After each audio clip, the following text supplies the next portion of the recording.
Hello, everybody. It's Kristen and Mac. Mac. We are here today for a big exclusive interview today. Woo! Yeah. Okay. Organized all by you. This is all pre-recorded, by the way. This is all scripted. Yes. This is all this isn't the interview. It's just us prefacing what you're about to watch. Yes. Today we actually have a really cool interview today. We have an exclusive interview with the director, Joshua Zeman, who's behind the latest film, The Loneliest Whale, The Search for 52. And we got to see the film. Pretty interesting documentary, don't you think? Yeah, it was pretty good. I love to hear about lonely whales. Yeah, I never heard of this whale until we actually got the screener for it. It's funny.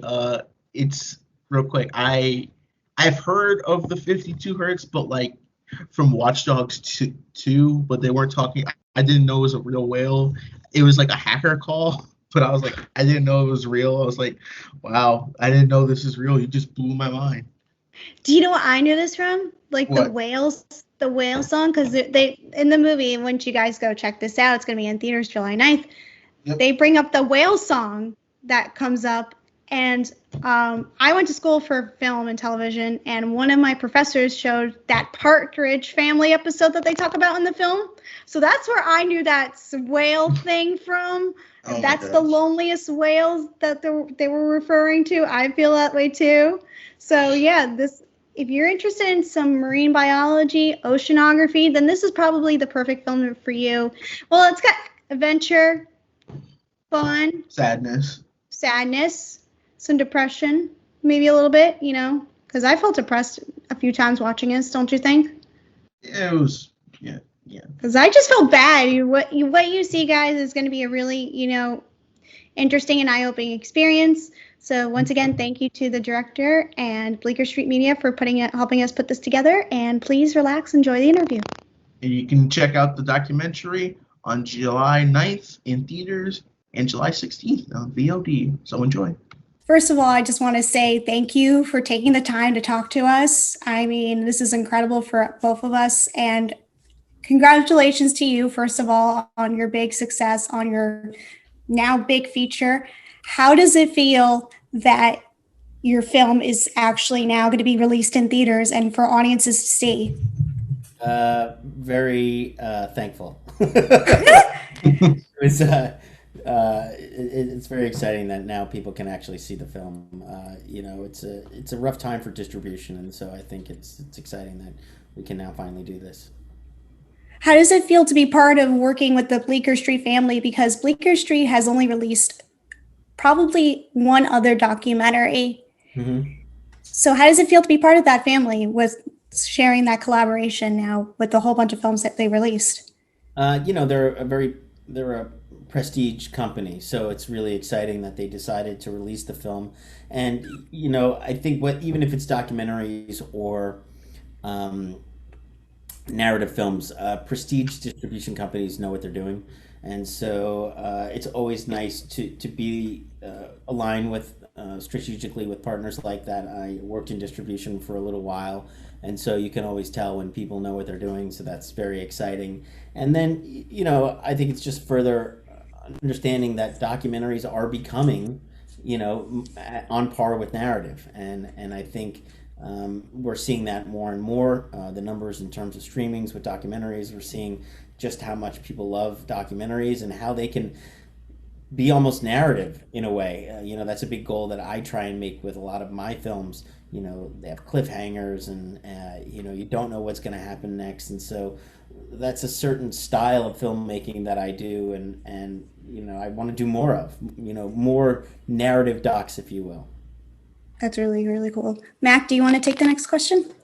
Yes, sure. So, Josh, man, I want to ask you, so you touched upon it in the opening segment of the documentary. I wanted to ask, were you aware of the subject of the 52 hertz whale before? Did you at least hear a passing glance of it before you decided to take on the subject? Yeah, I mean, I had read the article in the New York Times, and for me it was such a kind of gut punch of a storyline, and I started to ask people. I was like, "Hey, you ever heard of the story about this 52 hertz whale?" And I even talked to a bunch of artists about it, and they were floored. Somebody turned around and be like, "Hey, remember you told me about that 52 hertz whale? Well, I made a poem about it." And another person said, "Oh, I did a painting about it." And another person said, "I did a sculpture about it." And I just found it to be really interesting that this story, for some reason, moved all these people in such a profound way. And I'm a storyteller. So if there's a story that is especially resonant out there that I see affecting people in such a dramatic way, then I want to know why. And that kind of led me down a path. And first it was, okay, is it the loneliness debate? At the time, I think there was this idea that there was a loneliness epidemic kind of happening. And why was that epidemic happening? Was it because of the extended families? We were no longer having that. Was it because of social media? There was a time when we thought social media was creating a loneliness effect, and that's still happening. So I wondered whether or not our kind of the fact that the lonely whale become this meme that had gone all across the ocean, like 50 BTS, they did a song about it, Whale in 52. Really? It was everywhere. And so I was like, why is this happening? And that kind of led me down the path. Why put yourself in, be the voice of God for the documentary? You yourself, you just said, are the storyteller, and you make this an expository, participatory documentary. Why did you want to be that voice of God for the film and not, hire like another narrator? Why did you want to put yourself in the forefront of the film? Well, I mean, you see me on camera, so I think because you're on camera, and sometimes, people make these stories that are kind of personal essay films. And so you could say that this is a personal essay film in some respects, a personal essay film originally about loneliness that kind of got out of control and became this huge expedition story. Oh, that's really cool. Mac? I agree. It's kind of cool. Just took your own way to be the narrator, honestly. So, like, what do you want as as the filmmaker and director? What do you hope that audiences would learn or gain about this new documentary?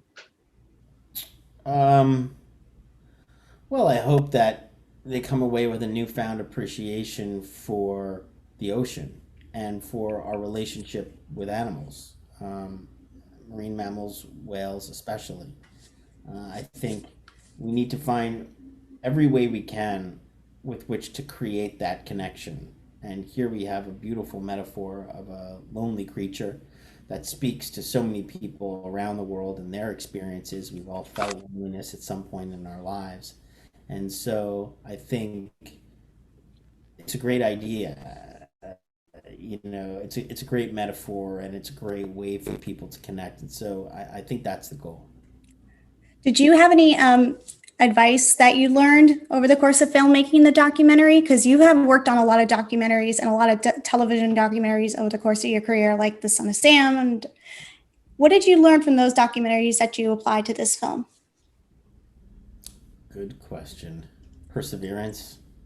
It's not a sprint, it's a marathon. And that's with any film. So for the younger filmmakers out there, you just got to stick with it as much as you can. And there's going to be so many times during the process that you're going to feel that it's not going to work. And also, one of the other things that I continually learn is, as much as you might think that you know the story, or you have it all pre-planned out, or you know what you're going to shoot, you have to recognize when a story is taking on a life of its own. And you have to be smart enough and cognizant and egoless enough to say, like, oh, I thought it was going to be this, but it's actually this, and roll with it. And that happen. It'll happen. If you have a good story, that'll happen. But you have to recognize when that's happening. Very much so. One other question that I had is that you had huge experience with, with the whale and everything like that. What was it like making all those connections? Because you have a lot of oceanographers, so many people I like never even knew that like was a physical job in, oceanography, and my mind was blown what you got to talk to. What was it like making those connections? With the oceanographers, you mean, and all those Yeah. people? I mean, it's super fascinating. These are people who are dedicating their lives to like understanding the ocean, and they're all so very interesting, and they're all dedicated. I think the thing to me that was so interesting was their dedication, and why they all had different reasons for why they liked the story. For me, what was fun was, in some ways, scientists say that you're not really supposed to anthropomorphize animals. You're not supposed to assign human attributes. Like, we're not supposed to call it the loneliest whale because that's a human feeling. Mm-hmm. And is that whale really lonely? Can that whale even feel loneliness? We don't even know if that's true or not. But yet, we're human beings and we're self centered. And, we are. Yeah, we are. We're really the worst, by the way. Out of all the species, we're really the worst. And so. And so, you can't deny that you can't expect us not to want to understand creatures and the world around us via our own experience. You can't deny that. We're just naturally going to do this. So it was always fun to talk to the scientists, like, so what do you think about this idea of the loneliest whale, like anthropomorphizing animals? And do you think it's really lonely? And it was always fun to see these scientists who are taught, hardcore science, to like try and get them into a spiritual world, if you will, because technically that's not the point of scientists. But Mm-hmm. on the other side, scientists need to learn to be better storytellers. I think Oh, interesting. if Yeah. they were better storytellers, we would be further along in our climate change issues. Right. Because they're always like, well, I can't 100% say that this is happening. And it's like, yeah, that's a trap that they're trying to put you in. So I think scientists need to be able to tell their stories better to make people care. And that's a big thing. So it was also trying to hear their stories and what they were passionate about, and try and help them to hear their stories. Right. Mac, what do you got next? So you brought it up earlier about like, how we're not supposed to call it the loneliest whale, but like when you're watching the film, you really feel like, wow, you kind of feel like a sense of like, you feel kind of a little sad because it's like he's all alone out there in the great big ocean. And I wanted to ask, like, maybe, do you feel like that the themes and topics of the film would resonate with a lot of the audiences, especially since we're in the midst of a pandemic and we had quarantine a year ago and it's slowly creeping up nowadays? Yeah, I mean, it was interesting. We never even thought of that, doing the film, but suddenly when the pandemic hit, suddenly we're all lonely. And then, the film, but it's not just loneliness, it's there's two types of loneliness. There's loneliness and then there's aloneness. Loneliness is an affliction. Aloneness is a confidence. Like, I can be alone. I don't have to always look at my phone. I can actually put my phone away and like not freak out. Like, you don't have to always have connection. And suddenly loneliness, if you can turn it around, it becomes a spiritual thing where suddenly you can go out there and just look out on the vast ocean and realize you're small and inconsequential, but at the same time, it's a great big world out there, and that's not a scary thing. That's a Yeah. good thing. Look at the vast world out there. Look at what I'm part of. And I think that was one of the things. Like, if we were talking about a lonely turtle, it wouldn't have as much resonance. But we're talking about a lonely whale that swims through the entire ocean. And if you ever been on a boat looking out on the entire ocean, like, it blows your mind. It really makes you think. And so I think it was a really confluence of interesting ideas of loneliness and creatures and the sea that kind of makes this so an important story, but also an emotional story where you can feel empathy.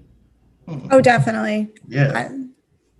Empathy is a really great word to resonate with that film, though. But one other question I had is that for the documentary, there's a lot of other documentaries I thought of, such as The Cove and My Octopus Teacher, so many other of those, marine biology related films. What makes this documentary different from all those other films? And were you inspired by them too?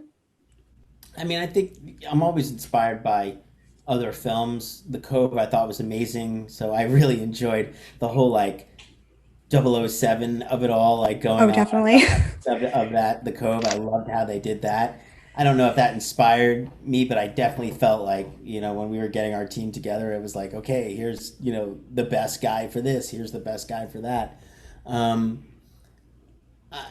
what sets this apart, I don't know. I think the fact that it feels very questy. We do this idea of a quest and obsession, and feeling its own version of Moby Dick. I think is kind of fun, and also like the urban legend of it all, like this whale that calls out at a frequency. Is it alive? We don't even know if it's alive. We've only heard it. So I think it has its own. It sits in the marine mammal films in a slightly different way. Definitely, definitely, definitely. Mac, do you have another question? It's I'm all set. Oh, you're set? Okay, well, Yeah. I have a few questions. Sorry. One other question I had is that when you were filming Kate Minucci, and you also had, Leonardo DiCaprio, executive producer, and Adrienne Grenier, part of the project. How did you bring them on? I didn't even know. I didn't know Kate. I just heard that she had done a song about a whale, and I thought that was really cute. So I was like, okay, I was like, can you please sing a song for us? And she did, and now we're really excited, happy to have her contribute. Somebody brought the film to Adrian, and he was, very much starting his ocean stewardship, and he kind of recognized that the lonely whale was a really great symbol for kind of understanding our connection and our empathy with the ocean, and so he used that to start his own organization called Lonely Whale. And he helped me kind of get the Kickstarter going, and from that DiCaprio just came on, and wasn't really knowing these people. It was just having a good story that was resonant and emotional, and if your story is really good, people just come out of the woodwork to help you and find you. Okay, one last question for you. You were able to catch some really poetic shots. What kind of camera equipment did you use? Because we have a lot of filmmakers who listen to our podcast. So what advice you can give them?